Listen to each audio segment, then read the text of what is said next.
Marsha, this question is going to ultimately come back to you, but I want to read one that came to me from one of our executive members, and it goes like this. Hey, Tony, I love when it starts that way. 5 months ago, I lost my job as the VP of sales for a large retailer in the Northeast. I've been actively applying to employment opportunities on numerous websites. I'm sure that activity sounds very familiar to all of our listeners. I can't get an interview to save my life. And it's weird because I've always gotten interviews pretty easily before. I must have filled out nearly 100 online job applications so far, not one interview. What am I doing wrong? Yours, Mackenzie. So, Marcia, the question, of course, is the only jobs you can apply for and get are posted job openings. Is that true? No. No. Okay. In fact, I coach a lot of people on this issue. And with all due respect to LinkedIn, which is a great site, I think, for networking, applying for jobs on LinkedIn, I would think you should go out and bury your resume in the backyard. You may find somebody that finds you quicker there. And again, I say this with all due respect. Applying online makes you feel like you're doing something, but it's essentially like playing solitaire. It's just a game by yourself. I would say instead of spending time online, let people in your network know that you're looking for new opportunities, because there's one thing about all of us, we love to help each other. Mm-hmm. So I often advise people, don't even look for job openings, because so many people and so many companies do what I call opportunity hires. So if someone has a very strong resume, they have a great LinkedIn profile. And what Don was saying about the LinkedIn profile, maybe you'll never be found. But what's worse, if you are found, you have a very forgettable profile. So what good did it do you to be found? So I would say you go on LinkedIn, you let your network know that you're available, that you're out there, what you're looking for. And then always, I suggest to people, when you make the ask, also give something and say to that person, and if you ever need me, I'm right here to help you. Mm-hmm. So it's not all about a pernicious relationship. You're really going into it very symbiotically. And I think the people that I work with, that's where we have the greatest success. Mm-hmm. And we have had several people that were hired, again, through the opportunity hire. There wasn't a position, but when they saw the qualifications of this person, they made a position or an opportunity for them.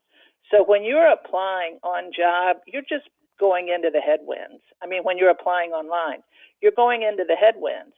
But if you go through the side door and put it out there that you are available, but in doing that, don't put it on your LinkedIn profile, because we see people with their LinkedIn profile that says, looking for work. Well, you just might as well say, I've got rabies. No one's going to call you. So never, ever, ever do that. So that's what I see, and that's what's my suggestion. And keep up your confidence, because a lot of people will say, well, I've sent messages to 10 people and only one returned my phone call or returned my message. I said, that's good. I said, this is not a game where the cards are stacked in your favor. So don't lose confidence, and don't lose your confidence in yourself is the greatest thing I would say. Terrific insight. Jade, of course, you work with so many senior level people, and they are going to look at online job postings. Could you offer some advice on how to use them productively, effectively to advance your search? I would first say that, the statistics that we see is that 85% of professionals at around the 200K mark, they're not going to get their next position via a job posting. How it breaks down is about 65% will get it through their network, like Marsha was saying. The next would be 20% via recruiter, and the final 15% is through job postings. So what does that tell us? It tells us we want to be doing all three, but our focus of effort should be the first two, the network and the recruiter. Like I believe Marsha was saying, if we just spend that time online, doing the job posting. It feels good. We're getting a lot of work done, and we're running 100 miles going nowhere. So with the job search, with online postings, again, having your social media updated, because LinkedIn is really, it's a sophisticated keyword software. So you want to make sure that you have the right keywords in the right certain areas, or you're not going to be found. I can't tell how many times I've done strategy calls or in sessions when I've tried to find the people, uh, their LinkedIn profile, and they have a common name and I cannot find them at all. And if I do find them, they're on the second or third page. And when uh, I see their LinkedIn profile, they just slap their resume